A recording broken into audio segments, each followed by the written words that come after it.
विधानसभा के बजट सत्र का चौथा दिन आज विभागवार बजट पर होगी चर्चा। शिक्षा, चिकित्सा, सहकारिता विभाग से जुड़े सवालों पर होगा प्रश्नकाल।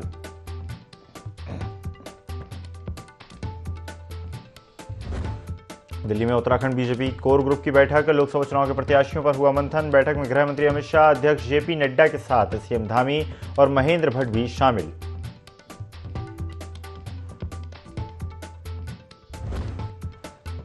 1 अप्रैल से बिजली के दाम में होंगे बदलाव। टैरिफ में 26% बढ़ोतरी का नियमों ने आयोग को भेजा प्रस्ताव। नियमों के प्रस्ताव पर आयोग कर रहा विचार।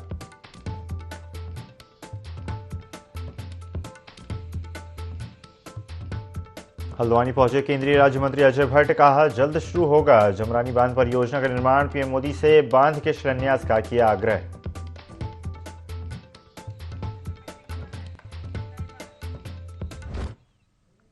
नमस्कार, स्वागत है आपका IND 24 में। मैं हूं आपके साथ ईसा अहमद। बुलेटिन की शुरुआत करते हैं। खबर देहरादून से है, जहां पर दिल्ली में उत्तराखंड बीजेपी कोर ग्रुप की बैठक आज होने वाली है। आपको बता दें, लोकसभा चुनाव के प्रत्याशियों पर मंथन किया जा रहा है। बैठक में गृह मंत्री अमित शाह, अध्यक्ष जेपी नड्डा, सीएम धामी, महेंद्र भट्ट भी शामिल रहे। बीजेपी राज्य की 5 लोकसभा सीटों पर जल्द उम्मीदवारों का ऐलान कर सकती है। बीजेपी जल्द करेगी लोकसभा चुनाव के प्रत्याशियों का ऐलान।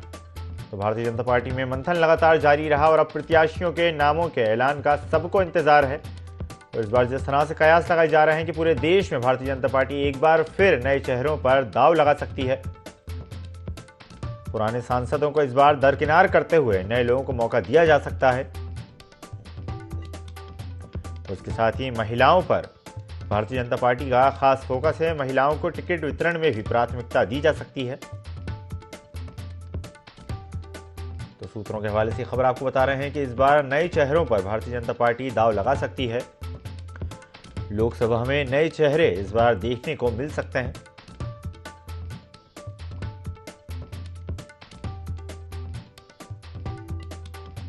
देहरादून से खबर आपको बता रहे हैं, जहां पर दिल्ली में उत्तराखंड की बीजेपी कोर कमेटी की अहम बैठक हुई।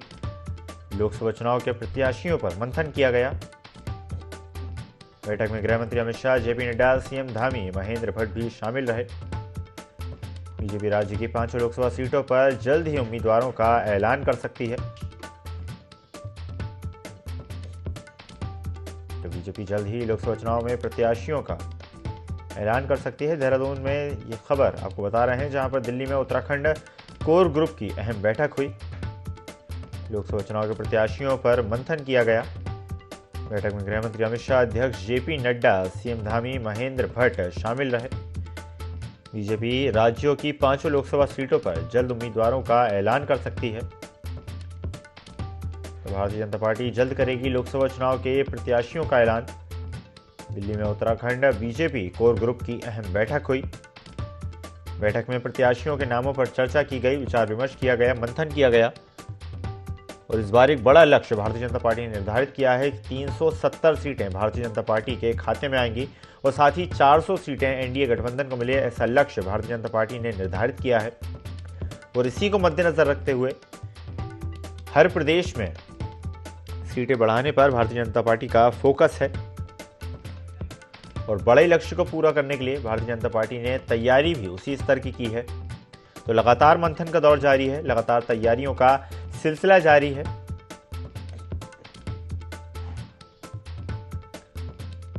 तो बीजेपी राज्यों की 5 लोकसभा सीटों पर जल्द ही उम्मीदवारों का ऐलान कर सकती है। लोकसभा चुनाव के प्रत्याशियों का जल्द ही भारतीय जनता पार्टी ऐलान करेगी।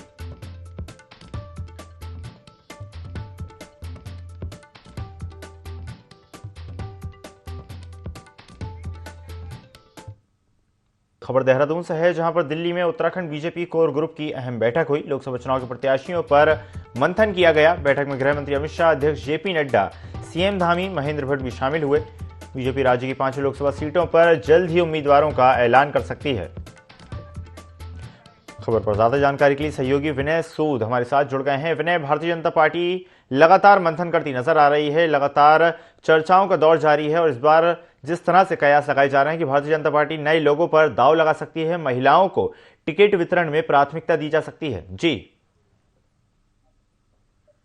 जी बिल्कुल, देखिए आपको बता दें ईसा कि जिस तरह से लोकसभा चुनाव को लेकर लगातार तैयारियां उत्तराखंड में चल रही हैं, तो ऐसे में जो पार्लियामेंट बोर्ड की जो बैठक होनी है, केंद्रीय पार्लियामेंट की जो बैठक होनी है, उसमें जितने भी जो प्रत्याशी हैं उनके नामों को जो है अब यहाँ पर मंजूरी मिल सकती है। जल्द ही उनके नामों का ऐलान किया जा सकता है। तो ऐसे में देखा जा सकता है कि जिस तरह से प्रदेश के मुख्यमंत्री पुष्कर सिंह धामी और साथ ही महेंद्र भट्ट जो कि भाजपा के प्रदेश अध्यक्ष हैं, वो बीते दिन से दिल्ली पहुंचे हुए हैं, जहां पर कोर ग्रुप की जो बैठक हुई है उसमें नामों को लेकर के जो है चर्चा की गई है। और इसमें अभी तक के जो आवेदन है वो इस दौरान 55 आवेदन इस यहाँ पर जो उत्तराखंड में जो पार्लियामेंट की बोर्ड बैठक हुई थी उसमें से जो है 55 नाम इस दौरान केंद्रीय संसद बोर्ड को भेजे गए थे। तो अब जो यहाँ पर नामों की बात की जाए, जो दावेदारों की बात की जाए, जो प्रत्याशी हैं उनके नामों का जो ऐलान है वो अब जल्द ही किया जा सकता है। जी जी विनय, जिस तरह से आपने बताया कि भारतीय जनता पार्टी की तैयारी लगातार जारी है, नए चेहरों पर दांव लगाया जा सकता है, महिलाओं को लेकर लगातार भारतीय जनता पार्टी प्रयासरत है, हाल ही में बिल भी पारित हुआ, तो महिलाओं को भी टिकट वितरण में जो है प्राथमिकता दी जा सकती है। लेकिन जिस तरह से इस बार भारतीय जनता पार्टी ने एक बड़ा लक्ष्य रखा है कि 370 सीटें भारतीय जनता पार्टी के खाते में आएंगी और 400 सीटें एनडीए गठबंधन को मिलेगी, तो उसी प्रकार की उसी स्तर की तैयारी भी भारतीय जनता पार्टी करती नजर आ रही है। जी सर, बिल्कुल, देखिए जिस तरह से पांचों लोकसभा सीटों की अगर बात करें तो पूर्ण बहुमत के साथ पांचों लोकसभा की जो सीटें हैं उन पर बीजेपी का जो कब्जा है वो है। और ऐसे में जो यहाँ पर महिलाओं के टिकट के दावेदारी की अगर बात की जाए तो जिस तरह से उत्तराखंड में लगातार यहाँ पर जो दावेदारों की बात करें तो 55 आवेदन जिस तरह से आए हैं, तो ऐसे में देखा जा सकता है कि जो सांसद है, सांसदों के अभी जो फिलहाल जो सांसद हैं उन्हीं के साथ साथ कई बड़े नेताओं ने भी जो है दौरान यहाँ पर दावेदारी इस दौरान की है। अब ये आला कमान ही जो है तय करेगा, जिस तरह से जो पार्लियामेंट की बोर्ड बैठक, केंद्रीय पार्लियामेंट की जो बोर्ड बैठक आज होने जा रही है उसमें किसके नाम पर जो है मोहर लगती है। क्योंकि पूरी तरह से जो बात की जाए लोकसभा चुनाव को लेकर के लगातार तैयारियां जो है उत्तराखंड में चल रही है। और जो लक्ष्य इस दौरान 5 लाख से ज़्यादा का लोकसभा सीट के दौरान रखा गया है कि पूर्ण बहुमत के साथ जो है यहाँ पर जीत हासिल दर्ज करनी है। तो तमाम जो प्रयास हैं उत्तराखंड सरकार के,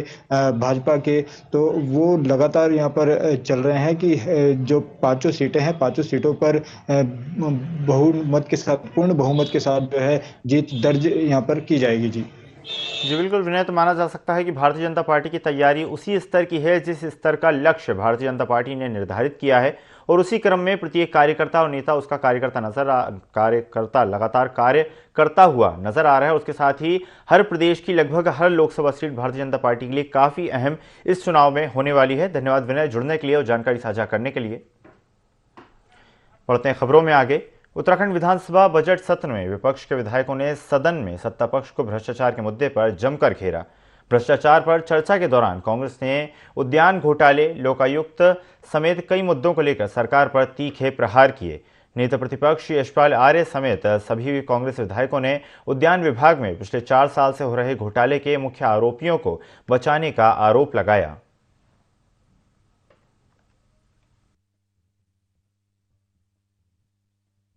के अंदर लगातार भ्रष्टाचार की घटनाएं घटित हो रही है और सरकार उसमें निश्चित रूप से जो है अपने आप को असहज भी पाती है और ये भी जानती है कि भ्रष्टाचार हुआ है, तो उससे कैसे बचा जाए। सरकार सर से पांव तक भ्रष्टाचार में डूबी हुई है और किसी भी ऐसी एजेंसी से जांच नहीं कराना चाहती है जिससे जो है उनका भ्रष्टाचार उजागर हो। कर्नाटक में मंदिरों पर टैक्स लगाने पर उत्तराखंड में संत आक्रोशित हैं। हरिद्वार में अखिल भारतीय संत समिति ने मंदिरों पर टैक्स लगाने की निंदा की। समिति के महामंत्री महंत अरुण दास ने कहा कि 1 मार्च को मुंबई में होने वाली राष्ट्रीय अधिवेशन में इस मामले को उठाया जाएगा। उन्होंने कहा कि मंदिरों पर लगाया गया टैक्स मुगल काल में लगाया गया था।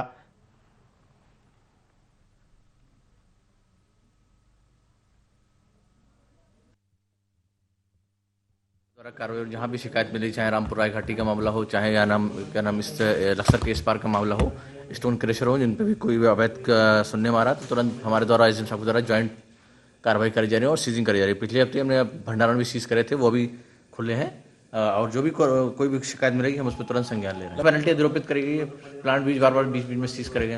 10 पेनल्टी लगी हुई है, अभी मेरे बीच की आई हुई। FIR दर्ज हो रही है, अभी हमने 11 लोगों के खिलाफ FIR दर्ज कराई है। क्या नाम, अभी दो दिन पहले। हरिद्वार की झबरेड़ा पुलिस ने अकबरपुर फाजलपुर ग्राम में बुजुर्ग महिला की हत्या का खुलासा कर दिया है। बहू ने ही प्रेमी के साथ मिलकर सास की गला घोंटकर हत्या की थी। पुलिस ने आरोपी बहू और उसके प्रेमी को गिरफ्तार कर लिया है। फिलहाल पुलिस मामले की जांच कर रही है।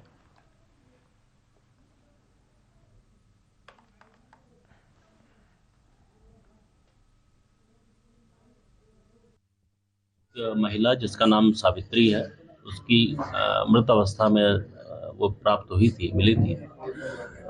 जब उसको पुलिस के द्वारा एग्जामिन किया गया और उसमें कुछ गले में छोटे लिगेचर मार्क दिखे थे, पुलिस ने इस पूरे प्रकरण को गंभीरता से लिया और तत्काल इसका PM कराया गया। मृतका की जो मृत्यु है वो गला दबाने से हुई है। महिला की जो हत्या है वो इसी की जो बहू है लक्ष्मी, उसके द्वारा इसको किया गया था। लक्ष्मी और उसने अपने प्रेमी, जो उसका प्रेमी है जॉनी, उसकी मदद से इसको किया था। तो दोनों ही लोगों को हम लोगों ने हिरासत में लिया। लोकसभा चुनाव में उत्तराखंड की 5 सीटों पर प्रत्याशी उतारने को लेकर भाजपा प्रदेश कार्यालय देहरादून में पार्लियामेंट्री बोर्ड की अहम बैठक हुई। भाजपा प्रदेश अध्यक्ष महेंद्र भट्ट की अध्यक्षता में बैठक हुई, जिसमें प्रत्याशियों के नामों को लेकर मंथन किया गया। महेंद्र भट्ट ने कहा कि हर लोकसभा क्षेत्र में हमारे पास प्रत्याशियों के नाम आए हैं, जिसमें न्यूनतम 5 से 7 प्रत्याशी और अधिकतम 5 से 8 प्रत्याशियों के नाम हमें प्राप्त हुए हैं, जिन्हें केंद्रीय पार्लियामेंट्री बोर्ड को भेजा जाएगा।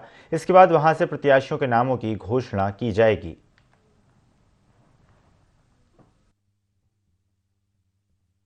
तमाम जो व्यवस्थाएं हैं चुनाव लड़ने के लिए, जो बहुत जरूरी व्यवस्थाएं हैं, उनको चाक चौबंद किया जा रहा है। और मुझे इस बात की खुशी है कि उत्तराखंड उसमें लीड ले रहा है हर मोर्चे पर।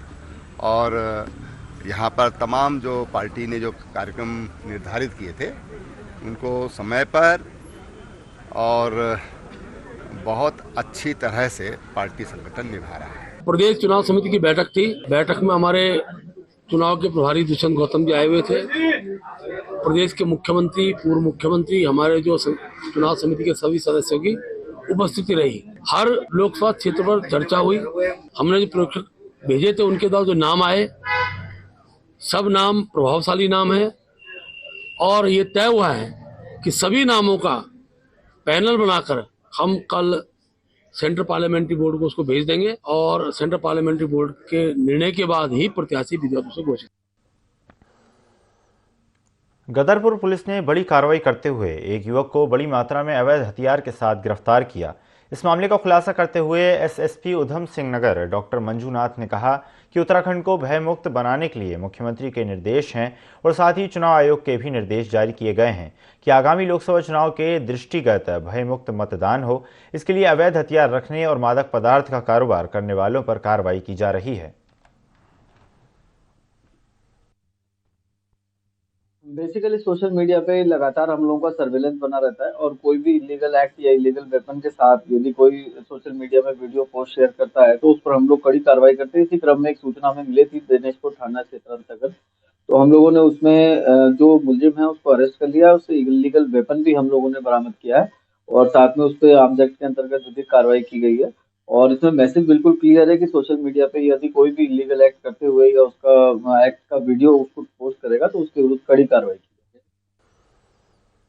खबर चक्राता से है, जहां पर त्यूनी अटाल मोटरमार्ग में भीषण कार हादसा हुआ। हादसे में 6 लोगों ने अपनी जान गंवाई। सूचना पर मौके पर पहुंची पुलिस ने मामले पर कार्रवाई की। टीम ने रेस्क्यू ऑपरेशन चलाया और खाई से शवों को निकालने में जुट गई। वाहन में सवार 6 लोग थे। आपको बता दें, वाहन विकासनगर की ओर जा रहा था। अटाल त्यूनी मोटरमार्ग पर यह पूरा हादसा हुआ। हादसे के कारणों की फिलहाल जांच जारी है।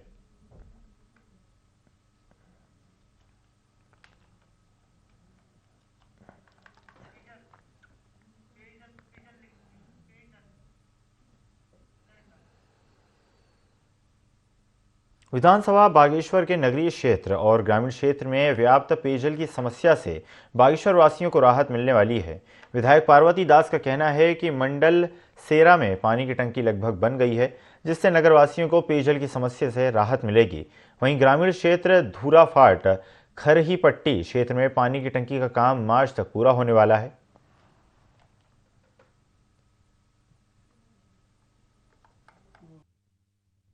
जल के लिए हमारे पूरे कार्य चल रहे हैं। जल निगम द्वारा भी एक टैंकी हमारी यहाँ ये मंडल सिरा में बन रही है और एक जल जो हमारा एक पंपिंग योजना है वो बुहाला कबाड़ा वाली, वहाँ पर भी वो पूर्ण होने वाली है। मार्च तक वो पूर्ण हो जाएगा और हम जल संरक्षण के लिए हम कार्य कर रहे हैं।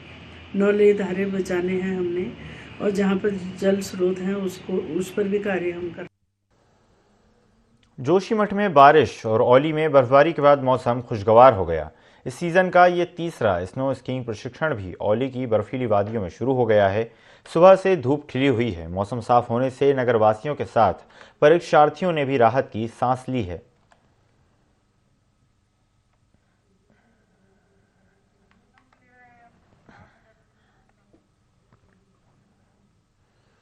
जोशीमठ से तस्वीरें आपको दिखा रहे हैं जहां पर लगातार मौसम साफ होता नजर आ रहा है और मौसम साफ होने से एक बार फिर सैलानियों के चेहरों पर, परीक्षार्थियों के चेहरों पर और साथ ही साथ होटल संचालकों के चेहरों पर मुस्कान आई है।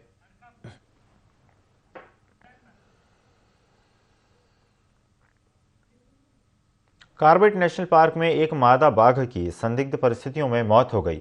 घटना की जानकारी मिलते ही मौके पर पहुंचे वन कर्मियों ने बाघ के शव को कब्जे में लेकर पोस्टमार्टम कराया। घटना के संबंध में जानकारी देते हुए रामनगर वन प्रभाग के डीएफओ दिगांत नायक ने बताया कि मृत मादा बाघ की उम्र 8 से 10 वर्ष है। उन्होंने बताया कि बाघ काफ़ी उम्र दराज हो गया था तथा शिकार करने में भी असमर्थ था और उसके दांत भी घिस चुके थे। उन्होंने बताया कि मृत बाघ के सभी अंग सुरक्षित हैं। पोस्टमार्टम रिपोर्ट आने के बाद ही मौत के वास्तविक कारणों का पता चल सकेगा।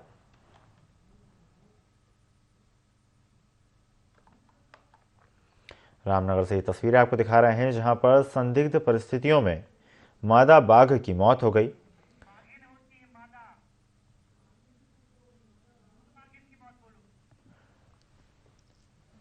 तो मादा बाघिन की मौत की सूचना मिलते ही वन कर्मचारी मौके पर पहुंचे और मौके पर पहुंचकर शव को कब्जे में लिया। वन कर्मचारियों के अनुसार मादा बाघिन लंबे समय से बीमार चल रही थी। वो काफ़ी उम्र दराज थी, शिकार करने में असमर्थ थी। हमारा कोसी रेंज में एक आज टाइग्रेस का कैरकेस मिला है। तो वहाँ वो लगभग 8 से 10 साल की टाइग्रेस लग रही है, ओल्ड फीमेल लग रही है। तो अभी हमारे 2 डॉक्टर्स भी आ चुके हैं, उसका पोस्टमार्टम कर रहे हैं और वहाँ जो एरिया में हमने पूरा कॉर्डन ऑफ करके पूरा जांच कर ली है। अब तक ऐसे कुछ सस्पिशियस कुछ मिला नहीं है और पोस्टमार्टम करने के बाद उसका DNA सैंपल्स और विसरा सैंपल्स भी हम CCMB हैदराबाद भेज देंगे और उसका जैसे ही रिपोर्ट आता है और क्लैरिटी। लोहाघाट में व्यापारियों ने शॉपिंग कॉम्प्लेक्स में शौचालय बनवाने की मांग की है। व्यापारियों का कहना है कि नगरपालिका शॉपिंग कॉम्प्लेक्स का निर्माण करवा रहा है लेकिन शौचालय का निर्माण नहीं करवाया जा रहा है। इससे व्यापारियों में विशेषकर महिलाओं को दिक्कतों का सामना करना पड़ रहा है। शौचालय को लेकर कई बार मांग की गई लेकिन कोई सुनवाई नहीं हुई।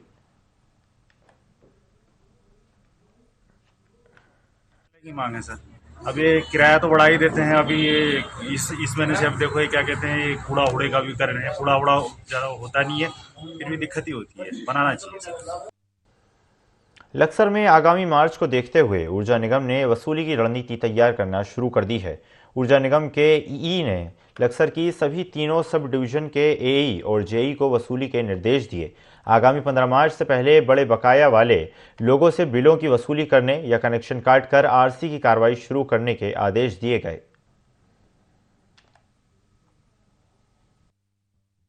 कनेक्शन काटे जा रहे हैं रोजाना के जो हैं, जो 50,000 से जो है ऊपर के बकायेदार हैं बड़े, उन पे आए दिन जो है कनेक्शन काटे जा रहे हैं। रेवेन्यू का जो है ऊपर से प्रेशर है शासन की तरफ से कि भाई जो है किसी भी हालत से जो है पैसा वसूल करना है। यूपीसीएल ने 400 करोड़ रुपए के लगभग का जो है ब्याज पे पैसा उठाया है 1 मंथ के लिए, इसीलिए कि जो है भाई पैसे जो है सप्लाई हमारी मेंटेन बनी रहे। ढोल नगारों से सभी को सूचित करा जा रहा है, करवाया जा रहा है। ये गाँव-गाँव में कैंप लगाए जा रहे हैं, शहर में कैंप लगाए जा रहे हैं और बाहर से भी टीम के द्वारा चेकिंग करवाई जा रही है। उसके साथ में कनेक्शन काटे हुए जो पकड़े जाते हैं उनके खिलाफ जो है FIR भी की जा रही है। बनभूलपुरा हिंसा का मास्टरमाइंड कहे जा रहे अब्दुल मलिक को पुलिस ने सलाखों के पीछे पहुंचा दिया है। मलिक के साथ ही बनभूलपुरा थाना और वहां खड़े वाहनों को फूंकने वाले कुल 36 लोग जेल भेजे जा चुके हैं। मलिक पर तो पुलिस ने पहले ही यूएपीए लगा दिया था और अब सभी 36 लोगों पर यूएपीए लगाने की तैयारी है। इन सभी पर हत्या की कोशिश करने सहित तमाम गंभीर धाराओं में मुकदमे दर्ज हैं। जिन पर ये धाराएं लगाई गई हैं उनमें समाजवादी पार्टी के प्रदेश प्रभारी अब्दुल मतीन सिद्दीकी के भाई जावेद सिद्दीकी समेत कई पार्षद और प्रभावशाली लोगों के नाम हैं। बता दें कि 8 फरवरी को मलिक का बागीचा में ध्वस्तीकरण की कार्रवाई करने के दौरान प्रशासन को इनका सामना करना पड़ा था। पुलिस और नगर निगम की टीम पर पथराव किया गया था। भारी भीड़ ने जमकर हिंसा की और सरकारी व निजी वाहनों को आग के हवाले कर दिया था।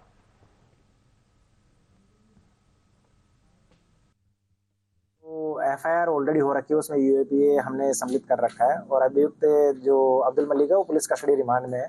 उससे पूछताछ की जा रही है। जैसे भी साक्ष्य आएंगे और जिस तरीके के तथ्य आएंगे उसके हिसाब से और भी अगर कठोर प्रोविजनों में डालने हैं तो वो भी हम विवेचना में सम्मिलित। देखिए, नामजद अभियुक्तों में से सिर्फ एक अभियुक्त जो है अब्दुल मलिक का पुत्र अब्दुल मोहिद, वो फरार है। बाकी सभी लोगों की गिरफ्तारी हो गई है।